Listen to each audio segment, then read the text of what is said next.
Hello बच्चों, फिर से स्वागत है आपका हमारे चैनल आईसीटी पे। आज हम शिक्षा निदेशालय की वर्कशीट नंबर 19 डिस्कस करेंगे, जो कि 1 दिसंबर की यानी ट्यूसडे की वर्कशीट है। और यह वर्कशीट जो है वो कक्षा 6 के विद्यार्थियों के लिए है। तो वर्कशीट को शुरू करने से पहले अगर आप चैनल पे नए हैं तो चैनल को जरूर सब्सक्राइब करें और इसके साथ ही बेल आइकन को भी दबा दें, ताकि चैनल पे आने वाली सारी वीडियोस की नोटिफिकेशन आपको सबसे पहले मिल सके। और इसके साथ ही मैं आप लोगों को ये समझाना चाहूंगी कि आप वीडियो को एक साथ ही बढ़ा करके सिर्फ क्वेश्चन आंसर्स को नोट डाउन न करें। आप एक बार अच्छे से वीडियो को पूरी देख लें ताकि आपको वर्कशीट अच्छे से समझ में आ जाए, और उसके बाद आप दोबारा से बीच में वीडियो को पॉज करके और फिर क्वेश्चन आंसर्स को अपने कॉपी में नोट डाउन कर लें। तो चलिए हम शुरू करते हैं आज की वर्कशीट। तो फर्स्ट ऑफ ऑल आपको वर्कशीट में यहाँ पे अपना नाम लिखना है और यहाँ पे आपको अपनी क्लास टीचर का नाम लिखना है। प्यारे बच्चों, आज से हम जो पाठ पढ़ने जा रहे हैं वह आपकी पाठ्य पुस्तक वसंत में पाठ 7 है। तो यानी आपकी जो पाठ की पुस्तक है वसंत, उसका ये लेसन नंबर 7 है।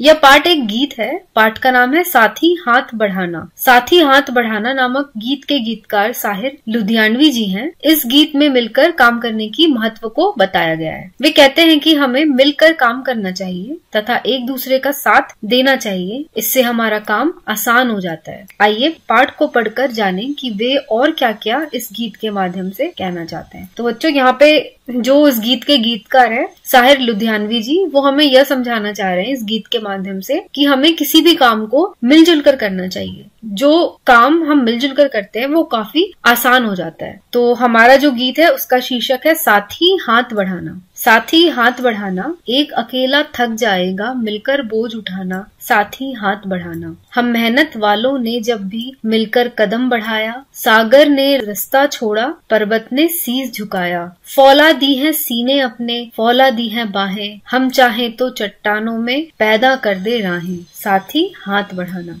तो आइए अब हम क्वेश्चन आंसर्स पे आते हैं। एक अकेला थक जाएगा मिलकर बोझ उठाना, आप अपने घर में इस बात का ध्यान कैसे रखते हो? तो एक अकेला थक जाएगा मिलकर बोझ उठाना का क्या मतलब हुआ? मतलब अगर कोई एक आदमी अकेला किसी काम को करता है तो उसे काफी वो काम भारी लगेगा, उसे काफी कठिन लगेगा। पर उसी जगह अगर उस आदमी के साथ मिलकर और लोग उसका हाथ बढ़ाते हैं उस काम में, तो वो काम काफी आसान हो जाता है। यानी जब सारे लोग मिलकर किसी काम का बोझ उठाते हैं तो बोझ काफी हल्का हो जाता है। तो आप अपने इस घर में कैसे ये ऐसा करते हैं वो आपको बताना है। तो मैं अपने घर में इस बात का ध्यान इस प्रकार रखता हूँ कि घर में जो भी काम होता है उसे हम सभी परिवार के लोग मिलकर करते हैं। चाहे वो काम घर की साफ सफाई हो, बाजार से सामान लाना हो या होमवर्क में मदद करना हो। तो आपको घर पे भी इस बात का ध्यान रखना है कि कोई भी काम कोई एक व्यक्ति आपके घर का अकेला करे, उससे बेहतर है कि आप उसमें हाथ बटाएं। जैसे अगर आपकी मम्मी है वो घर में साफ सफाई में लग रही है, तो आप क्या कर सकते हो, आप उनकी मदद कर सकते हो। आप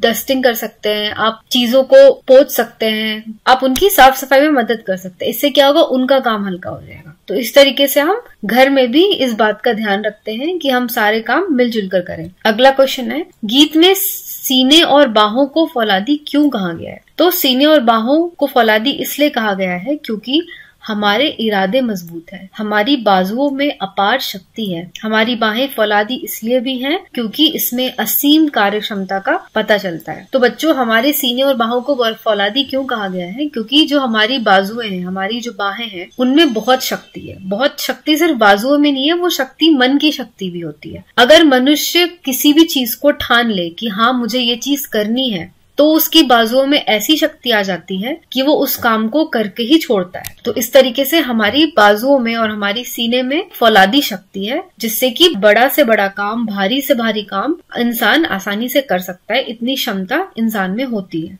अगला क्वेश्चन है, इस गीत में पर्वत, शीश, रास्ता जैसे शब्दों के प्रयोग हुए हैं। इन शब्दों के प्रचलित रूप लिखिए। प्रचलित रूप यानी कि आप आम बोलचाल की भाषण में जो यूज करते हैं वो शब्द आपको लिखने हैं। तो पर्वत को हम क्या कहते हैं? पहाड़ या पर्वत। शीश यानी शीश, सिर या माथा। रास्ता यानी रास्ता। अगला क्वेश्चन है, सागर ने रास्ता छोड़ा, पर्वत ने शीश झुकाया। गीतकार साहिर जी ने ऐसा क्यों कहा है, ये लिखिए। तो गीतकार साहिर ने ऐसा इसलिए कहा है क्योंकि एक साथ मिलकर काम करने से बड़ी बाधाओं में भी रास्ता निकल आता है, यानी काम आसान हो जाता है। साहसी व्यक्ति सभी बाधाओं पर आसानी से विजय पा लेता है, क्योंकि एकता और संगठन में शक्ति होती है, जिसके बल पर वह पर्वत और सागर को भी पार कर सकता है। तो गीतकार ने ऐसा क्यों कहा है? क्योंकि अगर हम एक साथ मिलकर काम करते हैं तो हम बड़ी से बड़ी बाधाओं को भी पार कर सकते हैं। मतलब कितनी भी मुश्किल की घड़ी क्यों ना हो, कुछ न कुछ रास्ता तो निकल ही आता है और काम क्या होता है, आसान हो जाता है। तो साहसी व्यक्ति भी वही होता है जो सबको एक साथ लेकर के, एकत्रित होकर के, संगठित होकर के काम करता है और पर्वत को भी लांघ सकता है और सागर को भी पार कर सकता है। अगला क्वेश्चन है, आप अपने घर में किस प्रकार एक दूसरे की मदद करते हैं? तो बच्चों यहाँ पे आपको बताना है कि आप घर में कैसे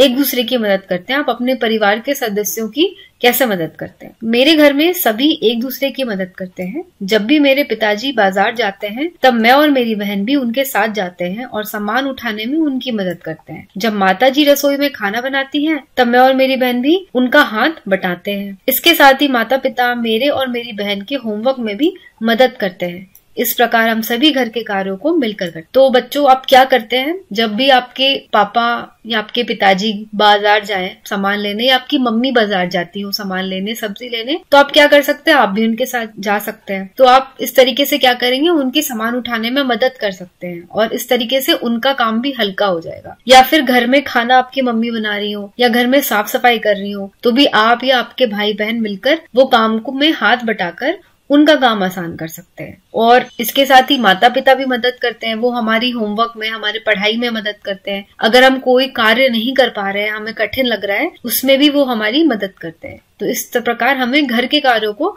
मिलजुल कर करना चाहिए। तो बच्चों, यहाँ पे कोविड से रिलेटेड भी आपको एक मैसेज दी जाती है वर्कशीट में, 2 गज अथवा 6 फीट की शारीरिक दूरी का पालन करें। यानी जब भी आप बाहर निकले तो दूसरों से आप 2 गज यानी 6 फीट की कम से कम दूरी बना के रखें। तो बच्चों, ये थी हमारी आज की वर्कशीट। तो आपको आज की ये वाली वर्कशीट कैसी लगी, ये आप मुझे कमेंट करके जरूर बताना। और साथ ही वर्कशीट से रिलेटेड आपके जो भी डाउट्स हो उसको भी आप कमेंट करके मुझसे पूछ सकते हैं। तो अगर आज की ये वीडियो पसंद आई हो तो लाइक बटन को जरूर दबाएं और साथ ही वीडियो को भी अपनी सारे दोस्तों के साथ जरूर शेयर करें। तो आज के लिए बस इतना ही। मैं मिलूंगी आपको अगली वर्कशीट के साथ। तो till then, take care, stay safe, stay healthy and have a nice day.